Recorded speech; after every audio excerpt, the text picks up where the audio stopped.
This is the English Wine Collection's Wine Talks British Business podcast series. This episode is with Cliff Roberson, who has been in the wine industry his entire career. From his early experiences working in America, he has always wanted to be independent, and as a young man had the confidence to see this through. Originally from East London in a working class family, his dad was independent and that path seemed natural to Cliff. Despite his independence, he acknowledges that it's about a team effort to start and that you need to get along with people. One of the most exciting things for Cliff is still making a sale, and he feels fortunate that he has had many happy accidents and good luck along the way. Speaking of London Cru, this was an emotional decision for Cliff more than anything else, and one of the most exciting things is still making a sale.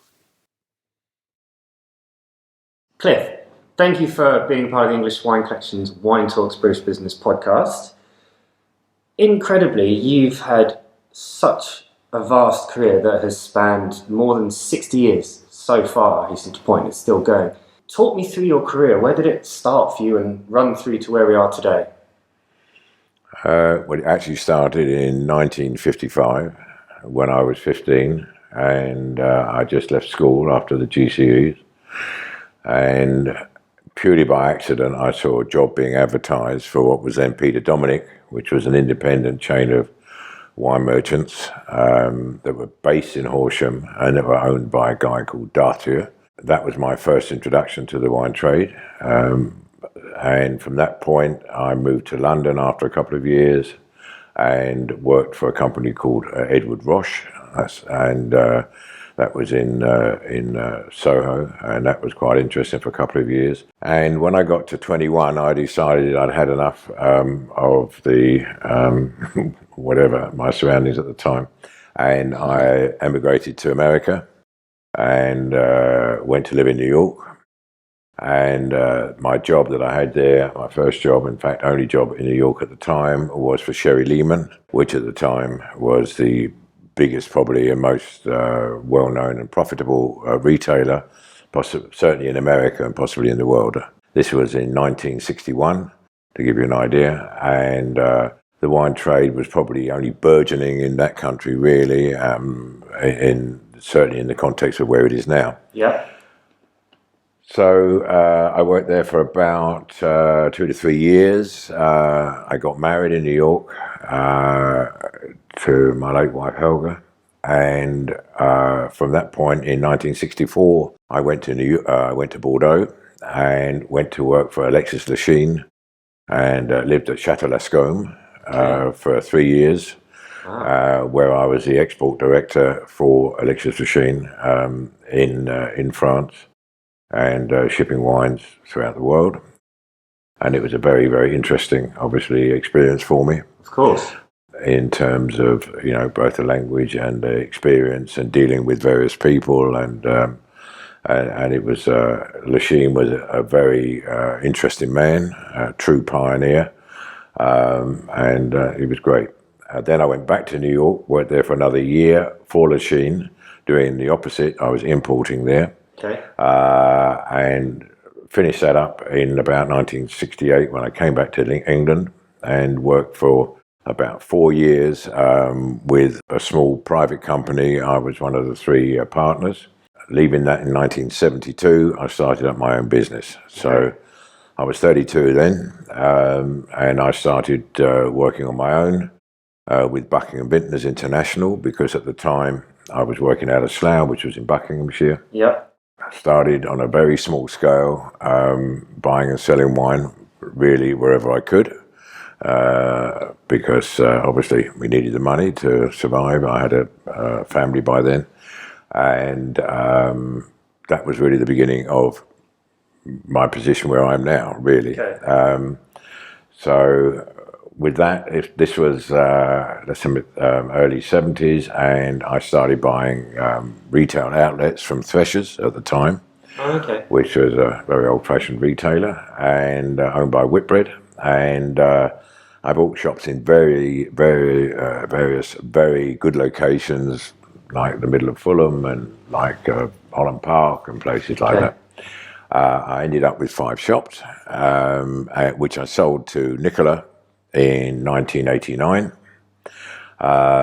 which was very good for us, and possibly not so good for them, I don't know. But anyhow, that's another story. Yeah. So from then on, it all became sort of a whole evolutionary program.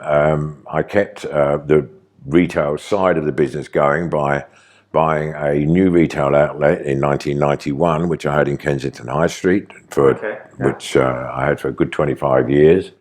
It was a very well-known outlet.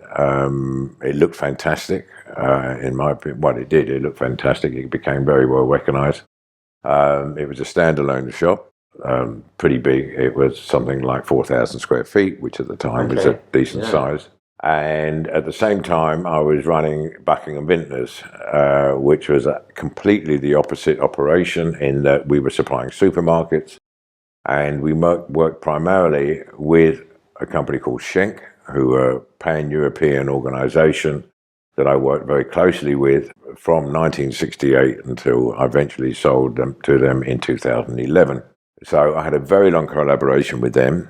Apart from Schenk, I worked with a company called Vina San Pedro, who were the second largest winery in Chile.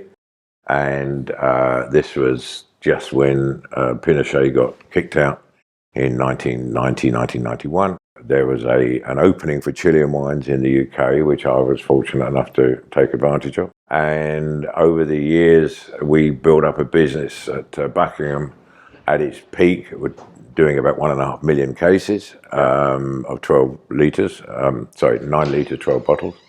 And so it was a sizable business for us. So between these two, we had a policy there basically where we worked with a small number of suppliers and a small number of outlets. So we worked with all the major supermarkets and some of the other big independents. But this way we could keep a fairly tight operation going, which we did, and give both the suppliers and the customers a lot of concentration, a lot of energy, which is really what both sides required. Yeah. So it's looking after both the customer and the supplier to making sure, and that was my job basically. I was a sort of an interlocutor, whichever.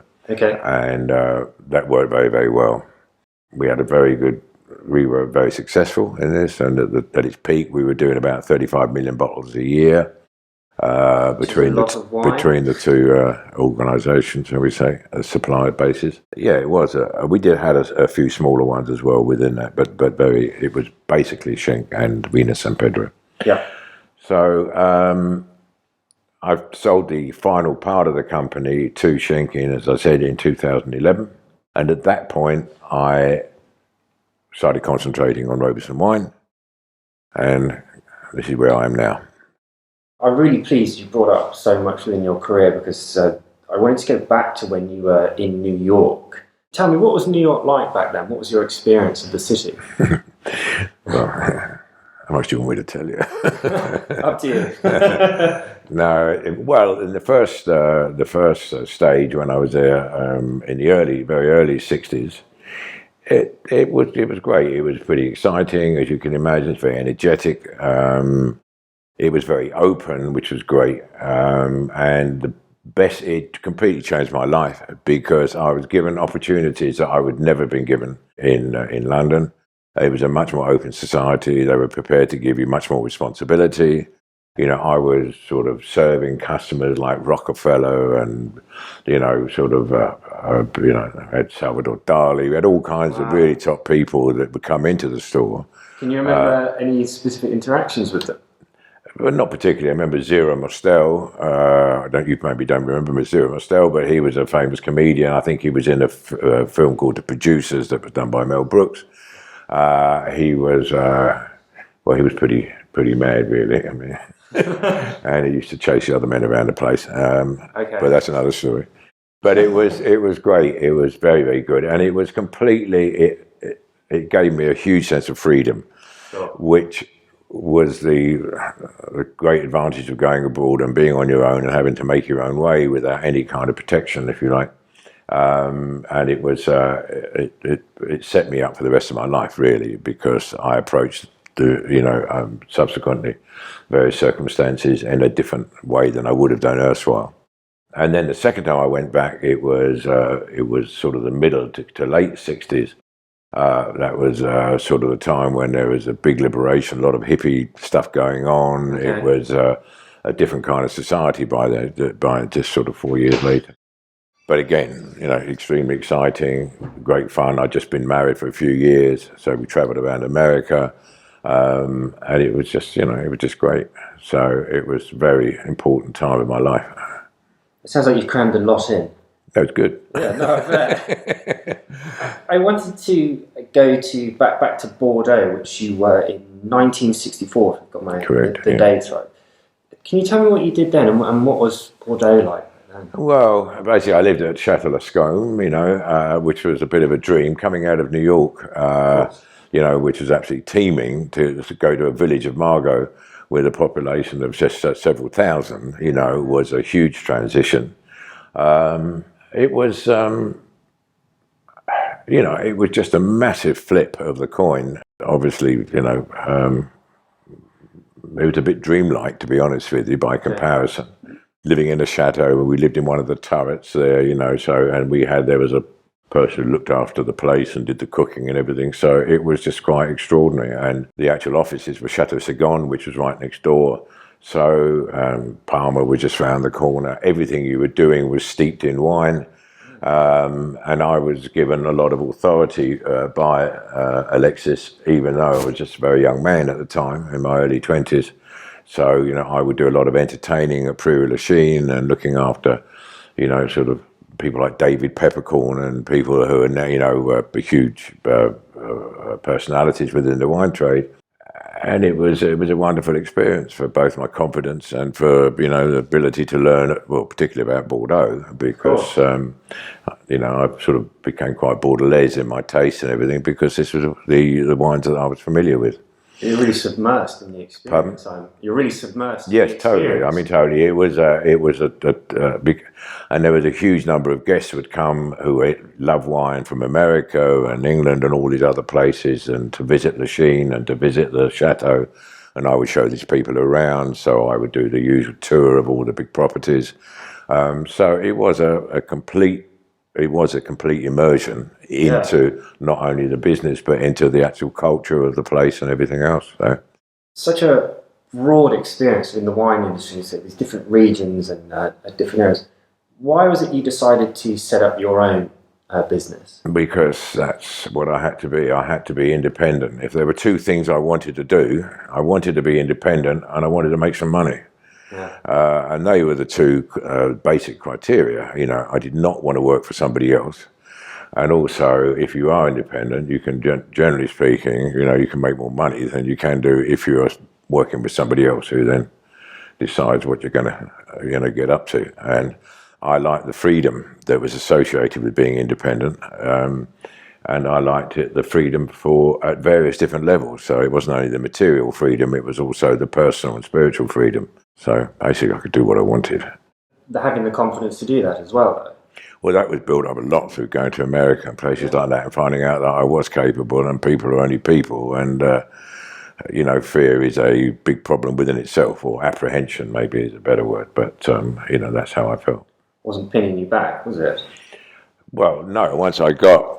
when you're young, basically, my father was from Hackney, my mother was from Bordeaux, with 7 kids in our family, so it was a big, fairly old-fashioned working-class family with middle-class aspirations, and I was a continuation of that process, probably, so, but my father was an independent man, worked for himself, and that seemed natural to me. And, it was a struggle at the beginning, because having no money and everything else. But in the end, I found working with people that I got along with, who then they would end up helping me and I would do a good job for them. And although I was independent, I still needed a lot of collaboration, shall we say, which I was fortunate enough to get. It's still very much a team, though, isn't it? Even though you're at the helm leading the charge, you do need a good network around you. Yeah. You need to get on with people if you're going to do business, because in the end, business is, it sounds very corny, but it's a people thing, So it still is, as far as I'm concerned. Yeah. How important is it for you to be ahead of the game? Because in your career, it seems like you've always been one step ahead, or you've had the commitment and the courage to keep going. You mentioned it earlier.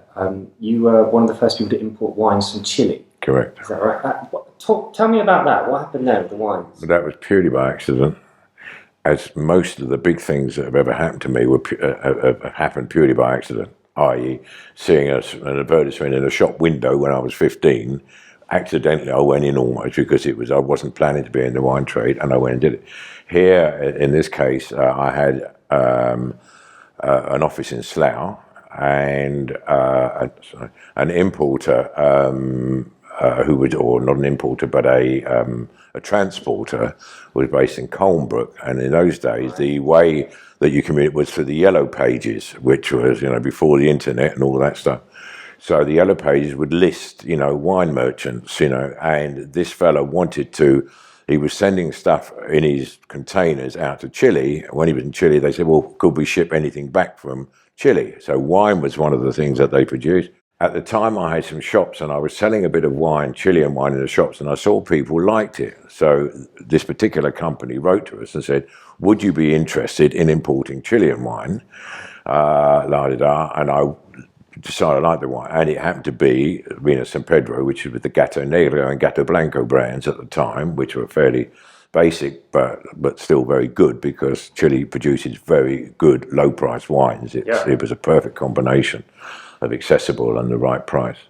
And it was just purely by accident, and said, well, send us a sample of the usual stuff, and we tasted the wine and and I went over there, and the first year we did 20,000 cases, which was enormous. The company had never exported a bottle in its life.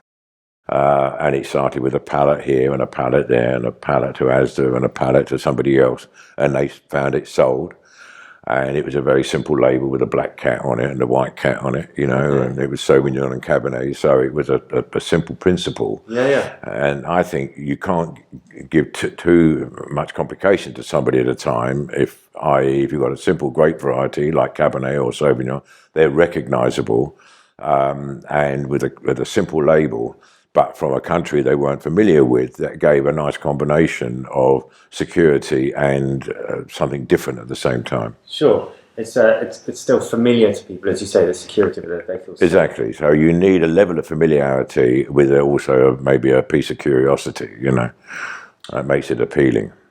I'm pleased you brought up that, because on that particular order, or maybe that on another, you had 100,000 cases of the Chilean Cabernet, which is obviously over 1 million bottles, which is a huge sum of wine. Can you tell me about that? How did that come about? How did that come about? Did I say that? Yeah, well, I did. I mean, we had, it was a big supermarket group, and they wanted, I think if this is the right question I'm answering here, they wanted to be the first people to order, or first, customer or outlet to order 1 million bottles of a particular wine for Christmas promotion. Now that was whatever it was, 80,000 cases, and it came about because both sides wanted to do it, essentially. So the supermarket said, this is what we're looking for. We tasted the wine. What's the price? Worked out the price. He looked at me, I looked at him, and we shook hands and we had a deal. And it was just fantastic. And it sold extremely well because the wines were extremely commercial, and that was it, really, and that was the start of lots of deals that were not necessarily as big as that, but similar. Sure. So the supermarkets were buying at those days when all the wines were being bottled in Chile. They would be buying 500,000, 600,000, 700,000 cases of a Chilean wine a year from us, from one outlet. So it was across the board, different varieties and things. Yeah. And so it was an exciting operation. I mean, that is a huge volume of wine, especially from relatively, at the time, unknown wine. Correct. Did it all go to plan? Yeah, it was very successful. Some things work, some things don't. This one worked, and we've tried other things. I tried things out of Bulgaria, I tried things out of Romania, I tried all kinds of other possibilities, but they didn't have anything like the level of success. And that was also a lot to do with, obviously, the supply base, because San Pedro were looking to be a major player, in the Chilean business. It was backed by a huge amount of money and a huge group. And they were they were interested in the game as well. So, you, like everything, you need two sides to make something work. Yep. One side wants it to work, the other side doesn't, you're going to go nowhere, and vice versa. So, it was it just worked, and it was very successful, which was great. And especially for a new wine. Yeah, it was great. I mean, it was fantastic. I mean, it was a really, really good deal, good time for us. How much of an interest is music to you? Because I know we've got Jimi Hendrix in the tasting room. Yeah. It's obviously a big influence there. That's very interesting. I mean, for me, it's very important because it's a mood changer, So that's what music did for me. So I would come home grumpy, from a day's work, put on some music I liked, and I would feel different at the end of it all. And it was fantastic. And and then again, having lived in New York and all that, so a lot of West Coast music stuff was coming out of New York at the time, to Jefferson Airplane, Doors, all those sort of groups, which were great, So, and following through that, through the punk times and all those things. So I've been very interested in music. And now I listen to the Sleaford Mods and LCD sound system and things like that. So I'm still interested in music, but not in the same way that I used to be, where it was hugely emotionally important to me. I imagine that, the music scene in America must have been quite exciting. It's great. It's great. But over here, of course, you had the Beatles and, the Stones and all the other stuff, which were also very exciting as well. So there were two parallel music scenes, which I was connected to both, being English and living in America. So it was it was pretty good. I've got a quote here that I just want to make sure I get this right. It's, money is not that important to me. The game is much more interesting, which as mentioned, you've been quoted as saying. Can you talk to me about what the game is for you? What do you mean by that? Well, the game is doing things. So for me, it's very important I'm doing things. I don't think I have any value unless I'm doing something. So, I'm not the idea, and other people can obviously make different arrangements with their lives. But for me, I just like activity, and the value is in doing something. Whatever that thing you do is, you just try to do it as well as you possibly can. So if I hadn't been a wine merchant and I'd been, something else, working on cars or something like that, I would have liked to do the best job I can. And I love watching people who do things very, very well, whether it's ballet dancer or singer or whatever. Yeah. So that gives me satisfaction and pleasure. So when I say money is not important, obviously it's a way that you score your level of success. So you can't, take it out of the equation. But at the same time, one of the most exciting things for me is making a sale. I love making a sale. Yeah. To me, it gives me a huge amount of pleasure and satisfaction. Completely agree. Yeah, and why? Because somebody's believed in me, they've trusted me. It's basically that. And it worked. Yeah. So we both agree on the same, and that to me is very, very satisfying. So that's the kind of sort of feeling I have. If we come, or rather fast forward to the present day, shall we say, in 2013 you opened London Cru, which at the time was London's first winery. Where did the idea come for that? Talk to me about the inspiration. Well, this is a question that's been asked many times, and to be honest with you, this was more an emotional reaction to anything else. I sold my business. I was available. I was working with some people who were very excited about the kind of idea of making wines ourselves and doing something that was original. And we got, I think, pretty carried away with the concept. And we looked at various things and various ways of doing it. And as you probably know, we started off by bringing grapes in from Europe rather than from England. And that was fairly fraught, to be honest with you. The great thing we did, and the thing that I feel best about, is that we made very, very good wines. Commercially speaking, it was a bit upside down, People think you make wines in London, they will be cheaper than if you make wines in somewhere else because you're making them somewhere close to where they are. And of course, it isn't the case. And the whole process was a very expensive process, bringing grapes in refrigerated trucks from Piedmonte in 36 hours, from picking to pressing and all those things. Yeah. So, and the concept came from the idea rather than the practicalities of would it work or not. And as you know now, we've now changed to just purely indigenous, grape varieties, which makes much more sense for many, many reasons. But the principle of what we're trying to do is the same. That quality is the point. We're not interested in doing anything if we can't actually make wines that are quality. And when the vintage hasn't been very good, we haven't made any wine. It's as simple as that. So if we're not happy with the grapes, and basically it's the fruit that controls that, certainly at the point, up to a point. So, I mean, that's how we've gone, You're involved in a not-for-profit company called Millionaire. Is that the right pronunciation? Yeah. Can you tell me about that? Where did the idea come from? It's Milioni. Milioni, sorry, thank you. Well, Milioni came from, this is an idea of Jerry Lockspizer, who was one of the three we got together. So there was Jerry Lockspizer, he's ex-Bottle Green. And do you know Jerry? Heard of him, okay. So Jerry Lockspizer, Mike Paul, I'm always going to say Paul Mike, no, it's Mike Paul. Okay. Who was, and again, a very important, Western Wines, etc., and myself. So the three of us, but it was Jerry's basic idea that he wanted to work with ActionAid. Yeah. And his idea, we were in the wine trade, and could we actually raise £1 million for, hence Milioni, to build schools in Sierra Leone. And so it's Milioni in Sierra Leone. Of course, yeah. A little bit of rhyming slang, sorry.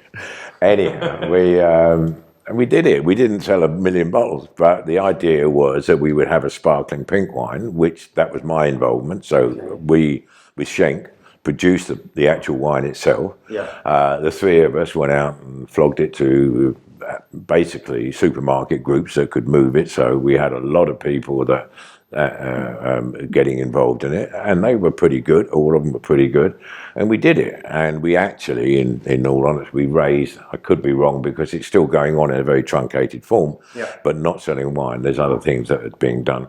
But it's, I think we raised over £300,000, and we built, I can't remember, it was 5 or 6 schools in Sierra Leone because it was 50 grand, about 50 to 60,000 pounds a pop. Okay. And so we did achieve not everything we wanted, but certainly a lot more, and it was really under Jerry's inspiration that it was started. That's a huge achievement. Pardon? That's a huge achievement. Yeah, it was. It was great. And it was a lovely looking pack, and every bottle that was sold, we gave £1. So we sold 300,000 bottles or whatever. And that was good. What do you think is key to your success? Because there's been a lot of success. What do you think, what is your driving force? Well, that's difficult because, you kind of analysing yourself is quite hard. And, a lot of people going to the wine trade is semi-vocational, which has not been the case with me. I'm interested really in giving people what they want, even if they don't even know they want it, So, and well, I don't want to sort of sound sort of appraising or anything, but I think it's something to do with personality, and I'm interested in being interesting. I'm interested in interesting myself. Yeah. So I entertain myself quite a bit, one way or the other. I just like like this room in here. This is a room where you could really hang out in, for me, because we turned the lights down. It's a lovely table. I had it all made. These are made from barrels at the bottom and the base of the table. They're all barrel staves, and all things like that. So it's just adding other dimensions of interest to something that could be quite average or pedestrian otherwise. What's the environment, isn't it? You create. You have a shop. What can you do? You've got a shop. Here's a shop. It's 2,000 feet or 3,000 feet, whatever it is. You can do anything you like with it. So you can make that shop look pretty. You can make it look interesting. When I bought the shop in Kensington, it had been a kitchen supply shop built out which was very, very cold, which a kitchen should be, very cold, very angular. And I said to a friend of mine who did it, put some soul into it, and which is what he did. So he used a lot of wood, he used a lot of iron, he used lots of all kinds of different materials, he bent them into shapes, very organic looking, we used zinc on it. It was a fantastic looking place, and that's the difference between making a shop that looks like this or making a shop that looks like that. I like that shop. I like this room. Yeah. I like where I spend my time. The offices upstairs are great. I love being up there because it looks like my home almost, if you know what I mean. And it's great. So I'm very happy to spend a lot of time at work. I don't want to spend my time in a sterile looking place, So, and I don't really like the idea of being sterile as a person, shall we say. I like to bugger around, I like to do things that, the London Cru's great. I mean, it may not make any money, but, it may do one day. That's the name of the game. But it's a great thing that people can come and look at a winery, be in a winery. Sure. It looks like a small Burgundian winery. We've got very good equipment here. The barrels are all out from Burgundy. They're all top, everything we did, we try to do very well. And it's just much more appealing for me to do something, that you like, rather, that has some effect upon you. You think, oh, that was good. That's nice. So speaking of what you like, I mean, what's coming next? What's next for you? What's next for London Cru?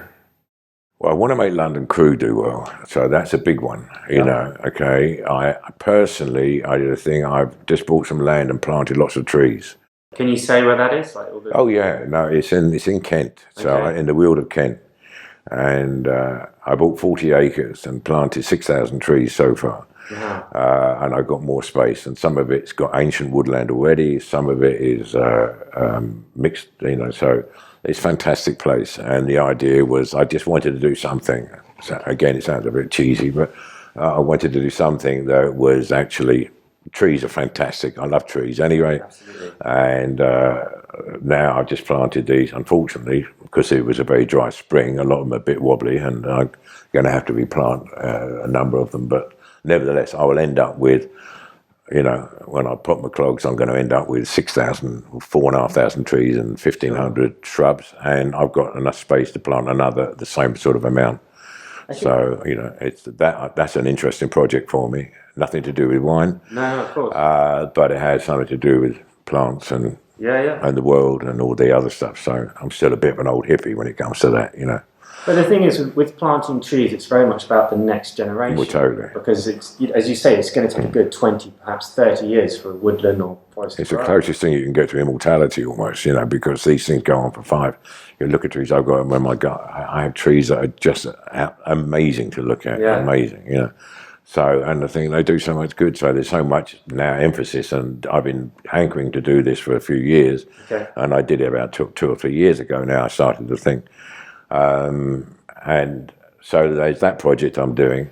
I still look for other little things. The first thing I ever did was I made this was literally in 1972. I made a product, if you like, called Happy Valley. Okay. And again, that was a post-hippie drink, which was basically using the alcohol was cider fermented out to its highest level, which was 8.5%. At those times, you didn't have the same tax on it because it was an indigenous, fruit. And I added flavourings to it.